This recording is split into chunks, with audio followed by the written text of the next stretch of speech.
know Shaletta makes you laugh, but did you know Shaletta Brundage can also make you think and boost your business? Media personality, activist, and comedian Shaletta Brundage founded Shaletta Makes Me Laugh to celebrate and share the best of Black culture. It's a podcasting platform. You can download 10 weekly podcasts hosted by African-American subject experts at ShalettaMakesMeLaugh.com or wherever you find your favorite podcasts. ShalettaMakesMeLaugh.com is also a production house, creating broadcast quality commercial content. And Shaletta and her team of storytellers create powerful promotional campaigns to get businesses the brand awareness they're looking for. Some of Minnesota's top businesses trust Shaletta, and you can too. Get out the word about your events and products and get in front of communities of color with ShalettaMakesMeLaugh.com. She's got the power to help your business.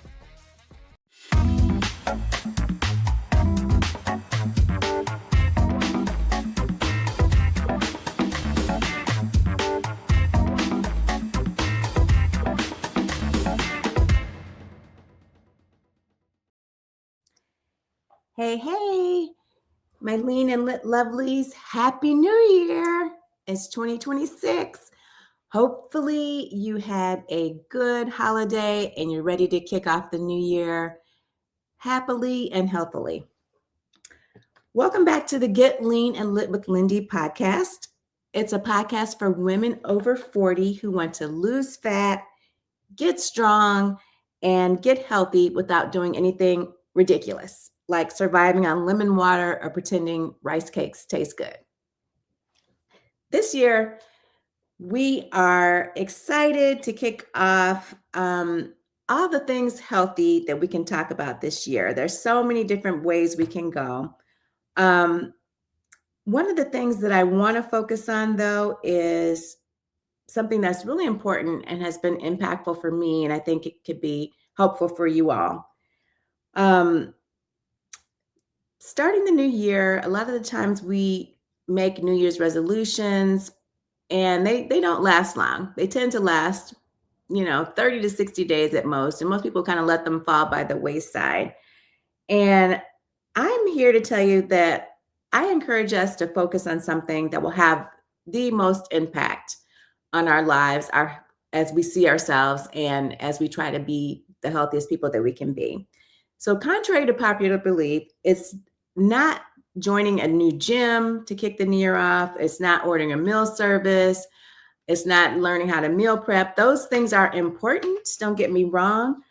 But for me, I think it's going back to the basics, back to the fundamentals. And I'm talking about self-love. That's pretty much where I'm going with this. I'm talking about self-love. On that note, let's start the new year with some mind work. I named today's episode Mirror, Mirror, Be Nice. Body image and mindset after 40. And trust me, we're going to talk about the stuff that we all deal with, but rarely say out loud.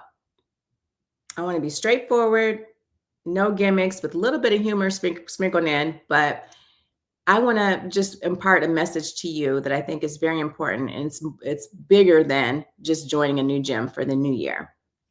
So you know how I do. I'm just going to keep it real with y'all. So let's be honest with each other. Body image after 40 is different. Things shift, they move, they shimmy without our permission. Stuff just starts happening. And suddenly the lighting in dressing rooms becomes much more aggressive. The mirrors are crazy. They're like, I don't know, clown mirrors at some points. Stuff just seems out of proportion. But here's the thing. Your body image isn't actually about your body. It's about your thoughts about your body. Let that sink in for a minute. The problem is many of us have been recycling the same unhelpful thoughts since like 1999. We need to move past that and focus on the real stuff. So here's a story time for you. A few years ago, I was in a dressing room trying on some jeans. And you know how jeans can trigger like just a spiritual crisis. Jeans are very triggering when you're shopping. That's probably the most triggering piece of clothing that we encounter. So I put on a pair of jeans that claimed to be stretch fit. That's what they said on the tag, stretch fit. Lies. Okay, lies. When I finally got the jeans up to my knees, I was sweating like I had run a marathon. It was crazy. It was ridiculous. I looked in the mirror and instantly went down the rabbit hole of, oh my God, look at this. This is crazy. Why can't I just get it together? These should be fitting this way. These should be looking that way. And then, this is the important part, y'all. I caught myself because the jeans were not the problem. My mindset was the problem. I changed my thoughts to, girl, these jeans aren't built for real humans. Just move on. And things miraculously were better. So body image was adjusted and I left those jeans behind and found a whole different brand of jeans that fit my body type better at this stage of life. Part of it is accepting that your body changes as we get older. You're not going to have the same body you had when you were 21, when you're 51. So your mind has to catch up with you.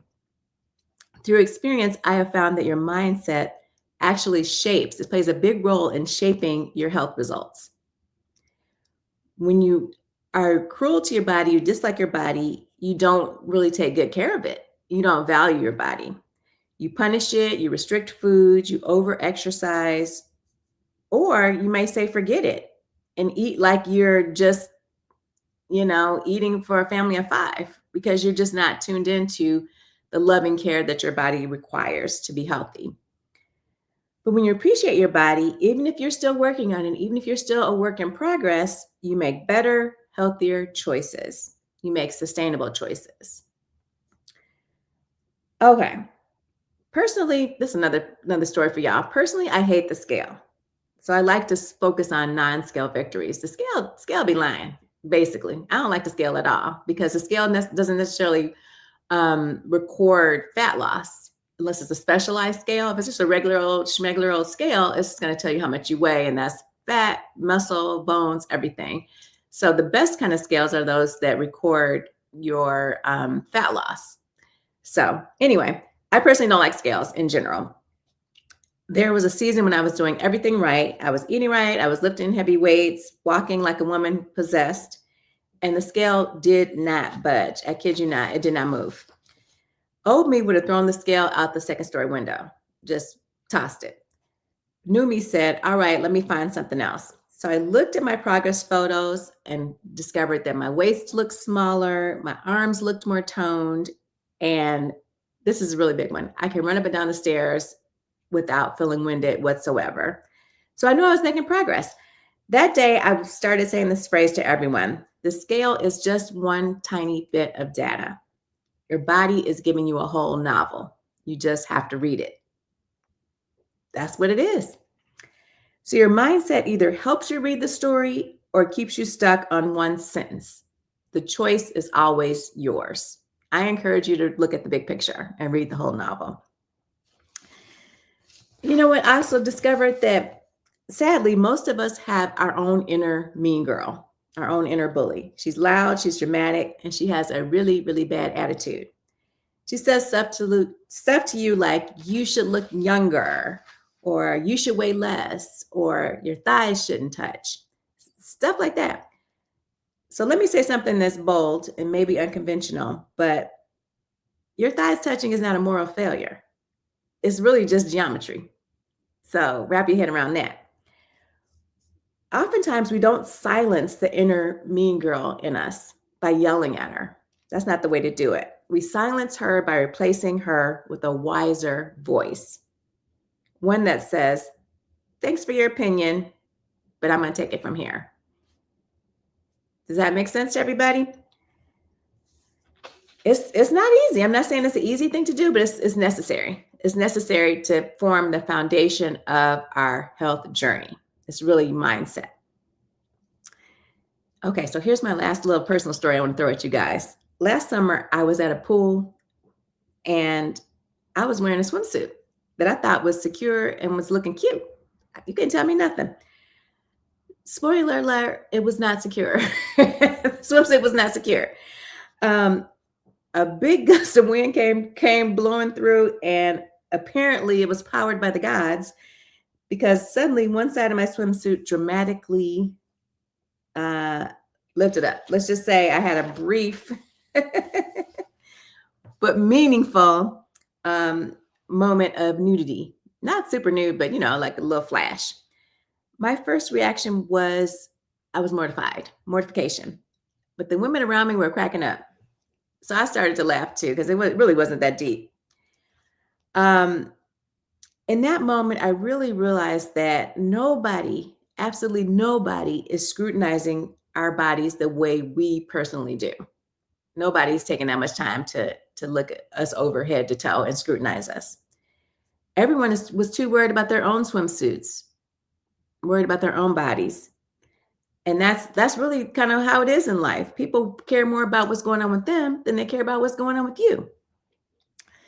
So that moment made me chill out big time. I couldn't take it too seriously. So sometimes humility shows up in the form of an unexpected wardrobe malfunction. But you know what? Life goes on. You live, you learn, and you move on. So let's get practical, like I like to do. Anybody that's been rocking with me, y'all know that I like to be practical in my advice and in what I'm trying to impart to others. So here are my top 3 things that you can do today to support a positive self-image, particularly body image. Number 1, change your thoughts. Your thoughts, not your body just yet. Your body is going to be changing, but we're going to start with our thoughts. Instead of saying, for example, I hate my stomach, try saying, I'm learning to take care of this body. Put a positive spin on negative thoughts that come up. That's really, really important. Keep a positive mindset because we're all evolving and you have to be kind to yourself. Number 2, celebrate wins. You drank water? That's a win. You walked 10 minutes after your meal? That's a win. You didn't body shame yourself in the mirror today? That's a huge win. So celebrate every single win. Be your own best cheerleader. Number 3, curate your environment. Unfollow the social media accounts that make you feel like you need to be a 20-year-old fitness influencer. Is just unrealistic. When you're not 20 years old, when you're 40, 50, and 60, it's unrealistic. Why are you torturing yourself? Follow women your age who are strong, who are vibrant, who are real. Hopefully that's what you see in me and why you listen to my podcast. Comparison is the thief of joy. So why set yourself up for failure? You don't need to compare yourself with anybody on the internet. Trust and believe that. So here are my final thoughts on this. Body image is not about perfection. It just isn't. It's about partnership between your body and your mind. They have to be in sync. Your body has carried you for literally decades at this point, and hopefully will continue to carry you for many, many more years to come. So it deserves love, it deserves care, and it deserves minimal criticism. There's things you might have to change. You can give yourself constructive criticism, but just being negative for negative sake towards yourself, that's crazy. Don't do that. And guess what? You can work on goals such as being stronger, losing fat, eating better, whatever your goals are, without being cruel to yourself along the way. It's just unnecessary. All right, my lovelies. That's it for today's episode of Get Lean and Lit with Lindy. If this episode resonated with you, share it with someone who needs a little mindset makeover. And all of us do at some point. And remember, I believe in you, even if your genes don't. No, I'm just kidding. I believe in you. And as always, keep it real, keep it consistent, and I'll catch you on the next episode. Bye.